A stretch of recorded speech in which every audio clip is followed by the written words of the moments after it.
축복의 은혜를 드립니다. 한번 제가 기도하고 말씀을 나누도록 하겠습니다. 사랑의 하나님 아버지 하나님께서 베푸신 은혜로 우리 모두가 하나님 앞에 이렇게 예배로 서게 하셔서 감사합니다. 이 시간까지 동행하여 주시고 인도하여 주시고 먹고 마시고 자고 일어나는 모든 일을 간섭해 주신 아버지께 감사를 드립니다. 또한 우리가 있기까지 낳으시고 기르시고 힘들 때 어려울 때마다 가르치시고 인도해 주신 부모님의 은혜에 잊지 않고 살아가게 하셔서 감사합니다. 때로는 우리가 불효자처럼 살아왔지만 우리 아버지 하나님 저희들 깨우쳐 주셔서 이제부터는 더욱 부모님을 공경하는 자 되게 하시고, 또한 이미 부모님을 떠나보낸 부모님 세대는 또 자녀들을 위해서 끊임없이 기도하며 살아가는 우리 하나님 아버지 앞에서 온전한 삶을 사는 우리 상길교회 모든 교우들 다 되게 하옵소서. 주님의 이름으로 축복하옵나니 하나님 건강함을 허락하여 주시옵소서. 이 시간 말씀을 들을 때에도 주께서 하시는 말씀을 가슴에 비새기게 하는 복이 있는 시간 되게 하옵소서. 예수님의 이름으로 기도하옵나이다. 아멘.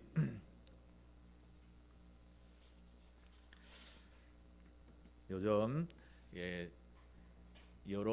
열왕기상이라는 책을 새벽기도부터 계속해서 설교하면서 그의 받은 은혜를 11시 예배에 저와 여러분에게 같이 나누고자 합니다.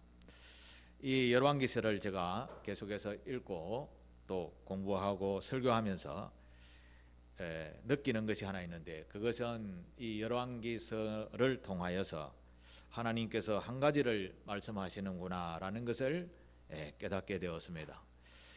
그것은 한마디로 말하면 우리가 살아오면서 무슨 씨를 뿌렸는가에 따라서 그 씨에 대한 열매가 반드시 맺어진다라는 것입니다. 예를 들어서 하나님을 떠나서 우상숭배의 씨를 뿌려놓으면 그 우상숭배가 삭이 나서 엄청난 재앙의 열매를 맺게 된다라는 것입니다. 그 재앙의 열매는 나뿐만 아니라 나의 자녀에게까지도 대물림이 된다라는 교훈을 이 열왕기서에서 계속해서 반복해서 가르쳐 주고 있습니다. 대표적으로 솔로몬이 지은 우상 숭배의 죄가 그의 아들 르호보암에게 이어지고, 또 그 후손들이 계속해서 싸우고 다투는 일들이 일어난다라는 것을 가르쳐 주고 있습니다. 그러고 보면 우리가 지금까지 행복하게 편안하게 살아올 수 있었던 것은 우리 부모님 세대가 누군가의 은혜를 통하여서 우리가 지금 그 은혜의 씨를 우리가 체험하며 살아가고 있다라는 것입니다. 어버이 주일날인데 우리는 부모님의 은혜라고 하기도 하지요.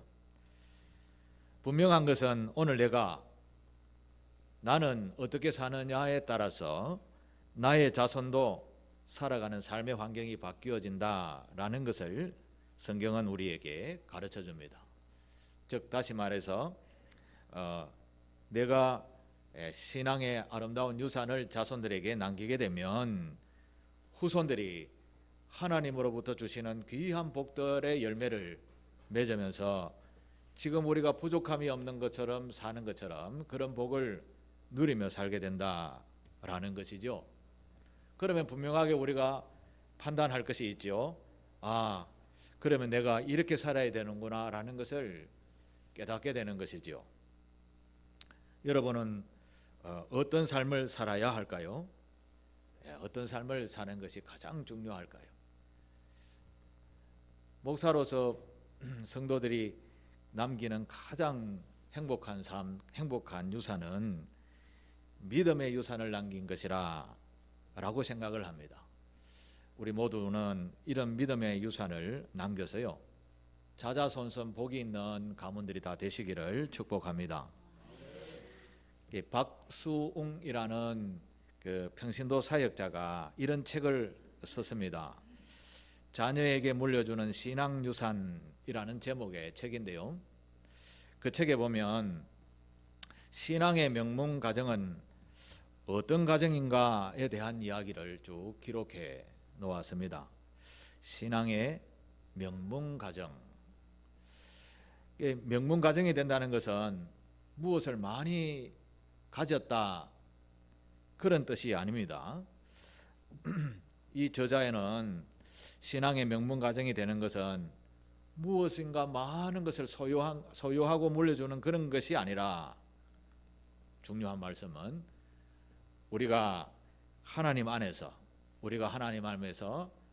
하나님의 뜻을 가슴에 품고 그것을 꿈꾸며 사는, 다시 말해서 하나님이 우리에게 가지고 계시는 거룩한 목적, 우리 또한 그 거룩한 목적을 가지고 자자손손 그것을 이어가는 그것이 가장 신앙 명문 가정이 되는 핵심이다라고 그 책은 기록을 하고 있습니다. 그러고 보면 구약 성서의 대표적인 가문인 아브라함과 이삭과 야곱의 가문을 보면 그렇습니다. 아브라함의 후손들을 통해서 하나님께서 하늘의 별과 같이 바닷가에 있는 모래알과 같이 너의 후손들이 복을 받아 누릴 것이다 라고 약속을 하면서 미지의 세계에서 하나님이 부르신 부름에 따라서 아브라함이 옮겼지요. 그런데 구체적으로 아브라함은 아내 사라와 행복하게 사는 것이 그의 신앙 명문 가정이 되는 이유가 아니었습니다. 아브라함은 하나님께서 꿈꾸시는 그 뜻을 가슴에 품고 자녀의 세대의 복을 이어가는 그런 믿음의 가문을 만들기 위해서, 그러니까 하나님께서 약속하신 그 약속을 믿고 살아왔던 인물이 바로 아브라함이었지요. 이삭도 마찬가지였습니다. 그의 아들 이삭도 엄청난 거부가 되었습니다. 이삭이 가는 곳마다 우물을 팠더니 물이 막 솟아나는 것입니다. 사막에. 그러면 요즘 말하면 오아시스지요. 오아시스를 통해서 경제들이 이렇게 발달하지 않겠습니까? 그래서 이삭은 그런 복을 받아서 거부가 되었습니다. 그런데 그 거부의 복을 이어주는 것이 신앙 명문 가정의 핵심이 아니었습니다. 또 그의 아들 야곱은 밧단 아람이라는 외삼촌 집에 지금의 그 이란까지 이사를 가서 살았던 야곱인데, 그곳에서 자기 눈에 뿅 가게 만드는 아내를 만나게 되죠. 라헬을 자기 아내로 만들기 위해서 20년을 그렇게 고생해도 수일같이 여겼던 그런 삶, 행복한 삶이 이 야곱의 삶의 목적이 아니었습니다. 이러고 보면 아브라함과 이삭과 야곱의 삶의 모습 속에서는 도도히 흐르는 역사 속에서 하나님의 거룩한 삶의 목적을, 즉 다시 말해서 그리스도 예수가 이 땅에 오실 것을 예비하는 거룩한 삶을 이 가문을 통해서 이어왔던 것이지요. 그래서 그들은 신앙의 명문 가정이 될 수 있었다, 이렇게 평가를 하는 것입니다. 저와 여러분들도 재물을 많이 남겨주면 당장은 좋겠지만 이 재물은 영원히 가지 아니하는 것이죠. 물이 흘러가는 것이 재물인데, 그것이 우리의 신앙을 좋게 하고 우리의 후손들이 잘 살게 하는 것이 아니라, 우리의 후손들이 복을 받아 살아가는 가장 핵심적인 것은 하나님이 우리를 창조하시고 우리의 주인 되시고 우리를 복을 주시는 분으로 알고 지키며 살아가는 것이 가장 복이 있는 삶이라는 것이죠. 이런 원리를 아는 사람들은 복이 있는 삶을 살게 될 줄 믿습니다. 그러나 사람들은 그렇지 않죠. 자기의 소견에 옳은 대로 이것이 맞을 거야 라고 하면서 살아가는 사람들이 너무나 많은 것이죠. 우리의 신앙의 명문 가정이 되려면 이 믿음을 우리 자손들에게 하나씩 하나씩 전수해 주는 것이 가장 복이 있는 삶이 될 줄 믿습니다. 역사에 그것이 다 기록이 되어져 있으니 지혜로운 자들, 우리 상길교회 교우들은 그 믿음을 귀히 여기고 신앙의 명문 가정으로 이 신앙의 유산을 남기게 되시기를 축복합니다. 오늘 본문에 우리가 읽었는데 좀 길게 좀 읽어야 되는데 제가 4절만 요약해서 읽게 되었습니다. 오늘 본문에는 이 길은 아니야 라는 길입니다. 우리가 살아가는데 이 길은 아니야, 이 길만은 피해야 돼 라는 길을 여로보암의 길로 갔더라 라고 제목을 그렇게 적었습니다. 왜냐하면 이 여로보암에 갔던 길이 어떤 길이냐 우리가 배워야 되겠죠. 그러면 이 길 피하면 최소한의 복의 길은 유지된다라는 것을 기억하시게 되기를 바랍니다. 그러면 이제 여로보암이 도대체 어떤 분인가? 그분을 좀 아셔야 되겠죠. 여로보암은 젊었을 때 굉장히 지혜롭고 무엇인가 열심히 하는 분이었습니다. 솔로몬 왕 때에 사람이 이렇게 지도자가 볼 때 아주 충실하게 열심히 일하고 성실한 사람이 보이면 저 사람 일꾼이 되겠다 불러서 일꾼을 만들게 되죠. 솔로몬이 볼 때에도 이 여로보암이 굉장히 똑똑하고 성실하고 열심히였습니다. 그래서 선택을 하게 됩니다. 여로보암을 불러서 요즘 말하면 신도시를 만드는데 네가 가서 감독하고 신도시를 잘 만들어라. 이 여로보암에게 맡겨 책임감을 주었습니다. 그러니까 우리말로 하면 그 교통부 장관이요, 국토부 장관입니까? 그 정도의 직분을 주게 된 것이죠. 근데 여로보암이 시간이 흘렀습니다. 열심히 잘했는데 어느 날 여로보암이 예루살렘에서 자기의 현장 일터로 가는데 예루살렘 성을 나오니까 선지자 아히야라는 선지자를 길에서 만나게 됩니다. 아히야 선지자가 여로보암에게 다가와서 자기가 입은 옷을 12조각으로 내어서 자르더니 10조각을 여로보암에게 주면서 당신이 앞으로 그 예루살렘 위쪽 지방 10개 지파가 있는 그 땅을 하나님께서 당신에게 맡겨서 다스리게 하는 왕으로 삼을 것이다 라는 예언을 하게 됩니다. 여로보암이 굉장히 충격적인 이야기를 들었겠죠. 그것도 자기의 개인적으로는 너무나 영광스러운 왕의 자리에 올려주신다. 누가요? 하나님이. 대단한 일이죠. 그때부터 여로보암이 하나님으로부터 메시지를 받았으니 솔로몬에게 잘할까요? 못할까요? 솔로몬에게 이제 서서히 비꼬게 되어진 겁니다. 솔로몬의 이야기를 안 듣는 겁니다. 그러다가 솔로몬이 화가 났습니다. 저놈 잡아와라. 여로보암이 이집트로 도망을 갑니다. 망명 생활을 하게 되죠. 솔로몬이 살아있을 동안에 이집트에서 여로보암은 살게 되었습니다. 왜 이렇게 되어졌는가는 제가 지난주에도 말씀을 드렸지만 솔로몬이 지은 우상숭배의 죄 때문에 하나님께서 화가 나셔서 네 나라를 두 개로 쪼개어서 네 아들 대에는 남유다와 북이스라엘로 갈라주겠다 이렇게 하나님께서 진노하셨기 때문이었습니다. 그 일을 지금 현장에서 여로보암이 체험하게 된 것이죠.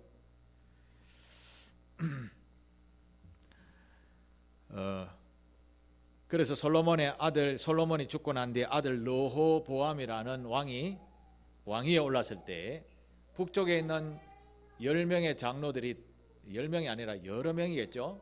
10개 지파의 장로들이 다 모여서 르호보암 왕에게 와서 이런 이야기를 하는 겁니다. 당신의 아버지 솔로몬이 우리에게 부역을 너무 많이 시켜서 우리 정말 피곤해요. 그러니 당신이 아버지 때에는 너무 우리 고생 많이 했는데 조금 우리 자유를 주셔서 세금도 좀 낮춰주시고 해서 우리를 보호해 주시면 우리가 할아버지 다윗 또 아버지 솔로몬처럼 우리가 열심히 충성하겠나이다. 이렇게 신하들이 이야기하니까 르호보암이 3일만 기다리소 해놓고 대답을 합니다. 3일 뒤에 열왕기상 12장 14절에 보면 그들에게 르호보암 왕이 말합니다. 이르되 내 아버지는 너희의 멍에를 무겁게 하였으나 나는 너희의 멍에를 가볍게 할지라. 이게 아니라 더욱 무겁게 할지라. 우리 아버지가 너희들을 채찍으로 징계를 하였으나 나는 그 채찍 끝에다가 쇠꼬챙이 달아가지고 정갈처럼 채찍으로 너희를 다스리겠다. 이런 이야기를 하니까 북쪽의 10개 지파의 장로들이 뭐라 했을까요? 당신을 우리 왕으로 섬기지 못하겠습니다. 우리는 우리대로 독립하겠소. 이렇게 선포를 하고 10개 지파 장로들이 돌아가 버리게 되는 것이죠. 르호보암은 아니 이것들이 하며 여봐라 불렀겠죠. 장수를 불러서 저 인간들을 다 붙잡아 죽여라 이런 명령을 내렸습니다. 그런데 군사를 막 모으려고 하는데 누가 말기는가 하면 여러분 성경 읽어보신 분은 아시겠지만 누가 말겠을까요? 전쟁하지 말라고 했습니다. 혹시 누가 말긴지 아십니까? 아시는 분 1,000원 드리겠습니다. 네, 제가 답을 가르쳐 드리겠습니다. 하나님이 하셨습니다. 네, 하나님께서 르호보암이 군사를 동원하는 것을 하지 마라. 군대도 소집하지 말고 전쟁도 하지 마. 그것은 내가 여로보암에게 왕을 시키도록 계획한 거야 라고 말씀합니다. 무엇 때문에요? 아버지 솔로몬이 우상 숭배했던 그 죄를 네 대에 묻는 거야. 그렇게 말씀하시면서 나라가 두 개 갈라지는 것은 하나님의 뜻이다 라고 선포를 한 것이죠. 그래서 이때부터 예루살렘을 중심으로 위쪽으로는 북이스라엘, 예루살렘 밑으로 남유다 이렇게 남북이 갈라지게 된 것이죠. 이게 신기하게도 우리나라와 비슷하지 않습니까? 밑에는 대한민국, 북쪽에는 북조선. 언젠가는 통일이 되겠죠. 북이 이스라엘의 10개 장로들이 애굽에 가 있는 여로보암을 망명생활하겠던 여로보암을 불러서 북이스라엘의 왕으로 삼습니다. 그러면서 하나님께서 이런 이야기를 하십니다. 열왕기상 11장 38절 같이 한번 읽겠습니다. 하나님이 무슨 말씀을 하시는가? 시작. 내가 만일 내가 명령한 모든 일에 순종하고 내 길로 행하며 내 눈에 합당인 일을 하며 내 종 다윗이 행함같이 내 율례와 명령을 지키면 내가 너와 함께 있어 내가 다윗을 위하여 세운 것 같이 너를 위하여 견고한 집을 세우고 이스라엘을 내게 주리라. 아멘. 이 말씀은요, 여호와 하나님께서 다윗의 가문이 아닌 일반 서민들 티끌 중에 한 사람이라고 뽑았는데 여로보암이었습니다. 그 사람에게 하나님께서 네가 다윗처럼 나에게 그렇게 말씀에 순종하고 길을 행하면 다윗에게 줬던 복을 너에게도 주고 견고한 집을 너에게 다 주겠다. 그 약속입니다. 이 말씀에서 우리가 깊이 깨달을 수 있는 것이 있습니다. 그러면 나도 괜찮겠네? 이게 가능한 겁니다. 하나님께서는 다윗의 가문의 왕을 계속 이어주겠다라고 약속을 하셨습니다. 그래서 남유다는 계속 다윗의 후손으로 왕을 계속 이어가게 됩니다. 그러나 북이스라엘은 여로보암에게 맡겼습니다. 하나님의 명령과 규례를 잘 지켜 행하였으면 여로보암의 후손들이 계속해서 왕위를 이어가게 되었었습니다. 그런데 여로보암이 그렇게 하지 못했던 것이죠. 그러면 여로보암 같은 일반 사람을 선택해서 왕으로 시켜주시는데 그 왕이 하나님의 말씀대로 잘 행하면 우리 또한 복을 얻게 된다라고 말씀하셨는데 그 말씀이 바로 우리에게 동일한 내용이 되는 것입니다. 여러분들도 삶의 자리 속에서 왕은 아니지만 삶의 자리 속에서 하나님께서 가르쳐주신 모든 명령과 규례들을 잘 지켜 행하면 우리에게 주어진 삶의 여건들이 풍성하게 될 것이고 여러분의 가문에 하나님의 견고한 집을 세워주시겠다 약속하신 말씀입니다. 이 말씀을 믿음으로 받고 신앙의 유산으로 아름답게 남겨서 명문 가문들이 다 되시기를 축복합니다. 다윗에게 주신 복, 솔로몬에게 주신 복, 여로보암에게 주신 복, 다 하나님께서 주신 복입니다.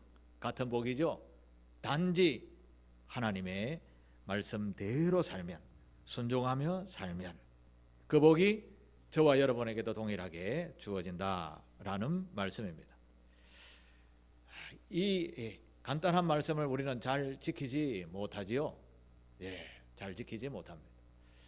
이제 여로보암도 하나님의 말씀을 들을 때는 예 하고 공손하게 대답하고 잘 합니다. 처음에는 잘 합니다. 나중에 되면 서서히 무뎌지고 하나님의 은혜를 떠나버리게 되는 일이 생기게 되는 것입니다. 첫 번째, 여로보암이 하나님을 떠나게 되는 중요한 포인트가 하나 생겼습니다. 그것은 명절이 가까워오는 겁니다. 이스라엘에게는 명절이 세 가지가 있습니다. 자, 아시는 분들은 한번 이야기해 보십시오. 명절 3대 명절. 첫 번째는 제가 말씀을 드릴게요. 유월절. 두 번째는요. 네, 우리가 7월 첫째 주에 지키는 우리 7월 첫째 주에는 맥주 감사주일로 지키죠. 이 이스라엘에는 오순절이라고도 하고 맥추절이라고도 하고 77절이라고도 합니다. 그 다음에 가을에는 우리에게 추수감사주일로 지키는 장막절이라는 명절이 있습니다. 그래서 유월절과 오순절과 장막절 이 3대 명절이 유대인들에게는 철저하게 지키는 명절입니다. 하나님께서 명절날에 이스라엘 남자들은, 남자들이라는 말은 너희 가족들은 이런 뜻입니다. 가족들은 1년에 한 번씩 꼭 예루살렘 하나님의 성전에 와서 얼굴을 보여라. 그게 율법이고 하나님의 뜻이었습니다. 그런데 북쪽 이스라엘이 지금 나라가 갈라졌잖아요. 나라가 갈라진 북쪽의 백성들이 예루살렘에 들락날락 했다. 이게 지금 나라가 두 개 갈라진 건 맞습니까? 여로보암 왕이 생각할 때는 자기의 위치가 애매모호한 겁니다. 그렇지요? 나라는 지금 두 개 갈라져 있는데 하나님의 백성들이 명령을 예루살렘에 가서 지켜야 되니 여로보암의 자기가 권위가 너무 안 좋은 겁니다. 생각하니. 이럴 때 정말 믿음 있는 사람은요, 자기가 해석을 하면 안 됩니다. 하나님, 이거 어떻게 하죠? 여러분들도 마찬가지입니다. 여러분이 해석할 수 없을 때 자의적으로 해석하지 마십시오. 누가 카더라라는 소리를 듣지 마십시오. 하나님의 말씀을 깊이 숙지하십시오. 하나님은 이렇게 말씀합니다. 너희가 나를 의뢰하면, 나에게 말하면 반드시 그 길을 열어주신다고 약속했었습니다. 여로보암도 하나님 이거 어떡하죠? 라고 했으면 분명히 대답하십니다. 왜냐하면 하나님께서 나라를 두 개 나누었잖아요. 이 나누었는데 나누어 놓은 그 다음 앞에 길이 암담한데 하나님께 안 물으면 대답 안 하시겠습니까? 하나님이 이렇게 하셨는데 여로보암은 그때도 자기 뜻대로 합니다. 자기 뜻대로. 야, 이렇게 해야 되겠구나. 예루살렘에 가지 못하게 해야 되겠네. 그래야 내가 왕권도 튼튼하고 이스라엘 백성들도 예루살렘에 가서 남유다 보고 뭐 저쪽에서 살겠다 하면 떠나는 이런 일도 없겠지라고 생각하면서 생각해 나온 것이 예루살렘 북쪽에 제일 가까운 국경에 벳엘이라는 곳에 제단을 만드는 겁니다. 예배하는 제단. 그 다음에 북이스라엘의 제일 위쪽에 단이라는 곳에 또 제단을 만든 겁니다. 이 제단을 어떻게 만드는가 하면 여로보암이 어디서 망명 생활했다고 했죠? 여로보암이 어디서 망명 생활했습니까? 애굽에서 했다 했잖아요. 요즘 말하면 이집트에서. 그럼 이집트에서 무엇을 배웠을까요? 이집트의 우상들을 배운 거죠. 이집트의 우상. 이집트의 대표적인 우상들이 많은데 그 중에 송아지를 섬기는 우상을 만들게 됩니다. 금송아지를 만들어서 베델에다가 하나 두고 저 위쪽 단 지방에 또 하나 만들었습니다. 이스라엘 백성들에게 칙령을 내립니다. 이제 예루살렘에 갈 필요 없다.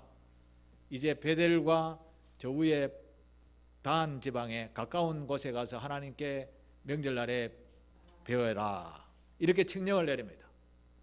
그러면 이제 남과 북이 완전히 끊어지고 자기의 왕권이 강력해질 것이라 이렇게 생각한 거죠.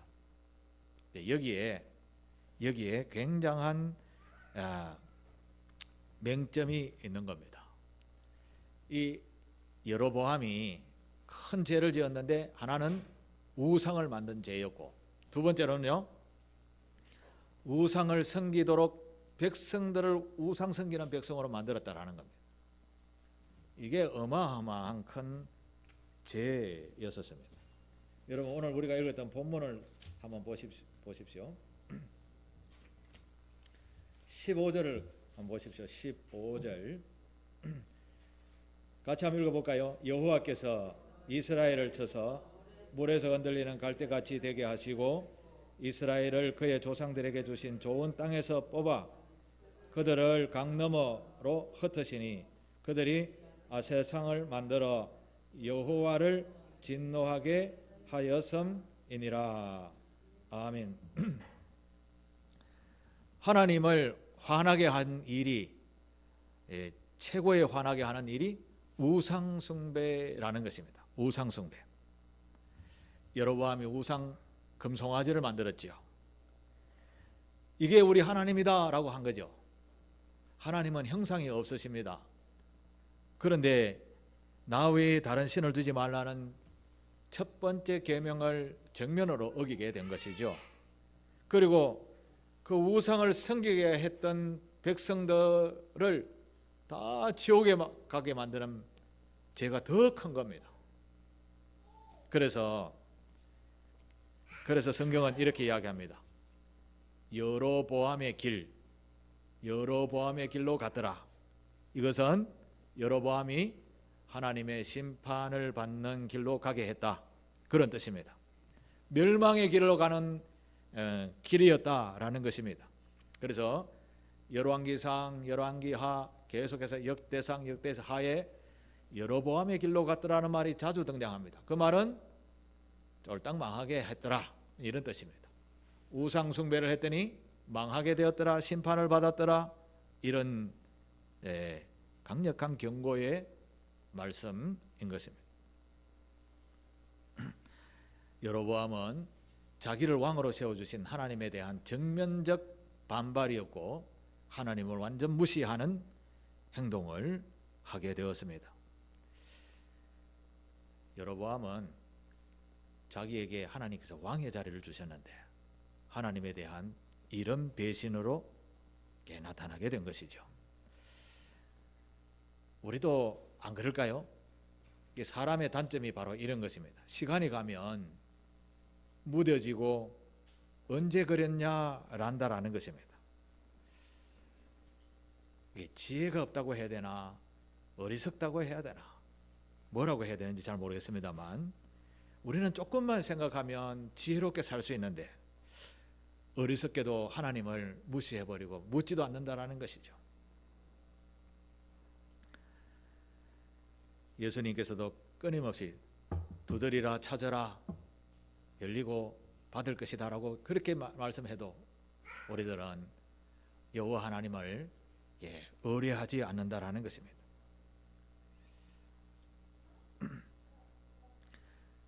왜 하나님이 존재하신다라고 믿으면서도 우리는 그에 대한 믿음을 가지지 못하고 그에게 구하지도 못하고 내 뜻대로 행할까요?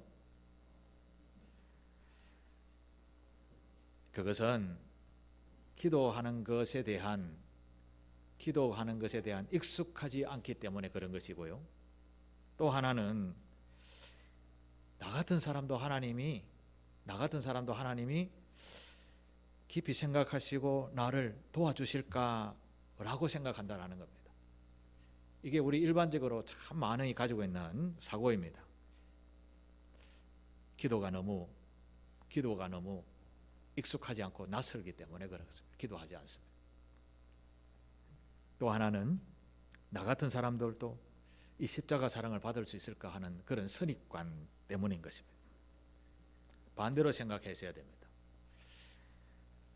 하나님은 세상을 이처럼 사랑하사 독생자를 주셨으니라는 요한복음 3장 16절의 말씀처럼 자기의 아들까지 내어주시면서 우리를 구원하려 하셨습니다.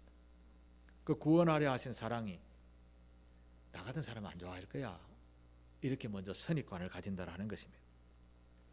그리고 기도는 엄청 어려운 줄로 생각합니다. 배고프면 우리가 뭐라고 하죠? 밥 먹자라고 하죠.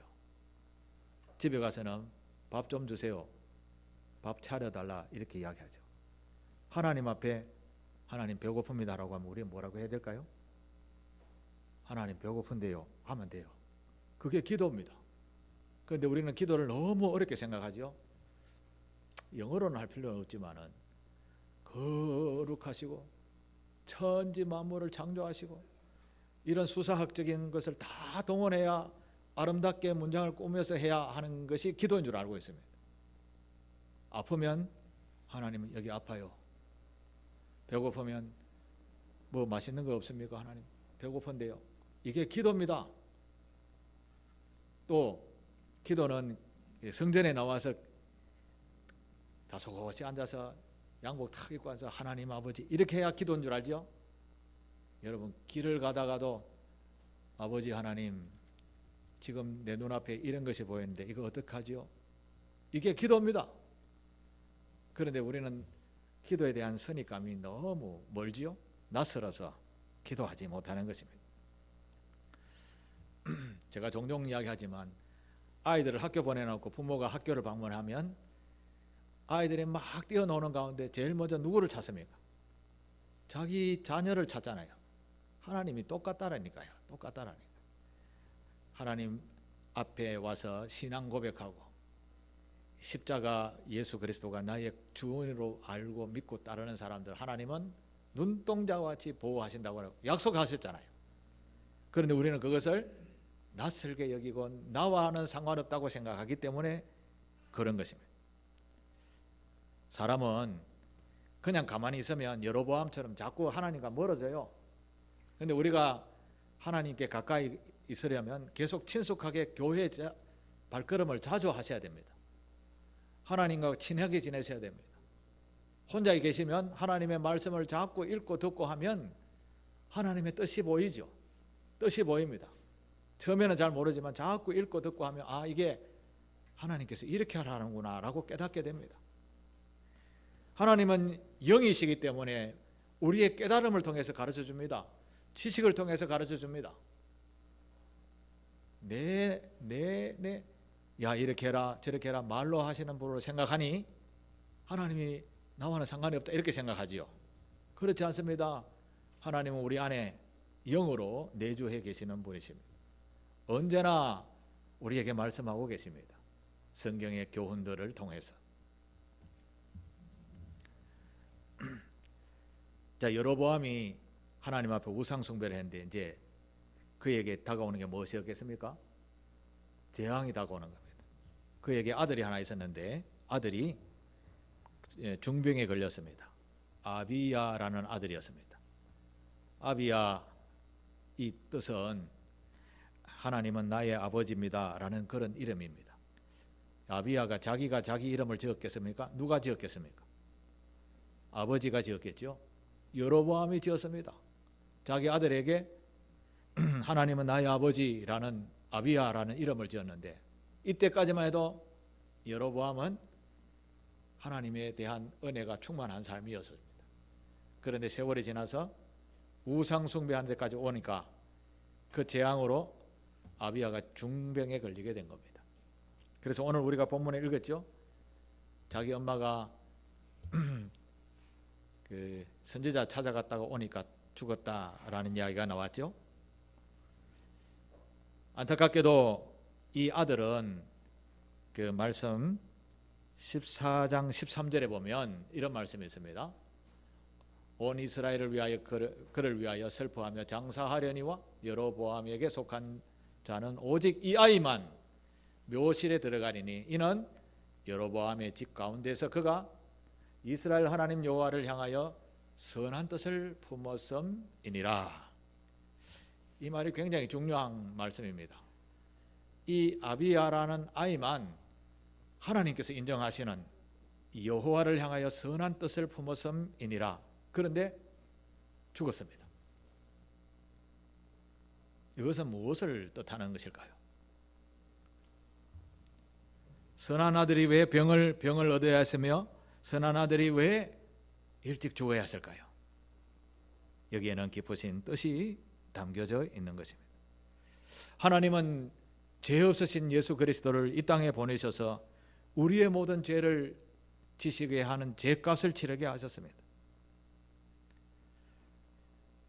여로보암의 아들을 통해서 하나님은 자기의 독생자까지 내어주시면서 사랑한 그 사랑을 그에게 표현하신 것입니다.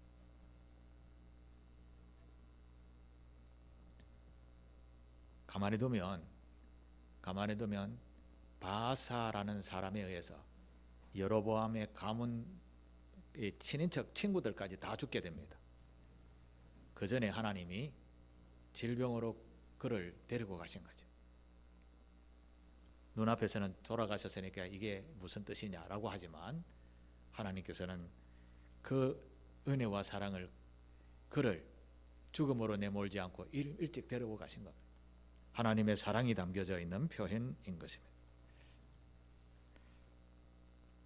이 말씀을 통해서 하나님은 여로보암에게 지은 죄를 그냥 가만히 두고 보시는 것이 아니라 그의 자손들에게 보응을 하시는 것을 보게 하십니다. 여로보암의 아들 나답이 왕위에 올랐는데 여로보암과 나답 이 다음에 바사라는 장군이 여로보암 집을 다 죽여 없애버리게 됩니다. 이 여로보암의 죄로 인하여 우상숭배의 죄로 인해서 그의 가문이 멸문지화를 당하게 된 것입니다. 이게 이제 제목처럼 여호와의 길로 갔더라 결론이 되는 것입니다. 자, 그럼 오늘 우리는 신앙의 명문 가문이 되기 위해서는 하나님께서 꿈꾸시는 그 소망을 가지고 우리가 하나님의 뜻을 이 땅 가운데 세워가며 살아야지. 이렇게 기대하며 살아갈 때 하나님께서는 우리에게 엄청난 복을 허락해 주시며 각 가정들마다 신앙의 명문 가정이 되게 해 주실 줄 믿습니다. 그러나 우리는 반대로 여로보암의 길을 가지 않아야 되는 겁니다. 여로보암의 길은 간단합니다. 우상숭배하지 않고 하나님을 떠나버리는 것이 아니라 하나님께 묻고 나아가는 길이고 그의 가르쳐 주시는 말씀대로 순종하며 사는 겁니다. 그러면 우리가 영화로운 삶을 사는데 오늘 세대는 점점 멀어지고 있습니다. 그래서 우리는 좀 깨어서 기도해야 합니다. 나라와 민족도 그렇죠. 세계 열방도 지금 점점 공의가 벗어나고 있습니다. 위기가 닥쳐오는 것이죠. 예수께서 예언하신 것처럼 나라가 나라를 곳곳에 난리와 난리의 소문이 들릴 것이다. 정신 차려라 하시는 말씀을 우리 기억하면서 날마다 주님의 말씀에 순종하고 주님 안에서 하나님께서 꿈꾸시는 그런 뜻을 가슴에 품고 살아갈 때 저와 여러분과 여러분의 후손들이 복을 누리게 될 줄로 믿습니다. 그리고 좀 더 시각을 넓혀서 나라와 민족과 열방을 향해서 하나님의 거룩한 나라가 이 땅 가운데 세워지게 하옵소서 기도하는 우리 상길교회 교우들 다 되시기를 주님의 이름으로 부탁하며 축복합니다.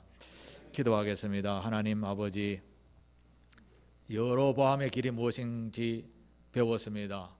우리의 삶 속에 온전히 여호와의 길을 쫓아가는 성도들 다 되게 하시고 여로보암의 길, 우상숭배의 길 가지 아니하는 지혜롭고 복이 있는 성도들 다 되게 하옵소서.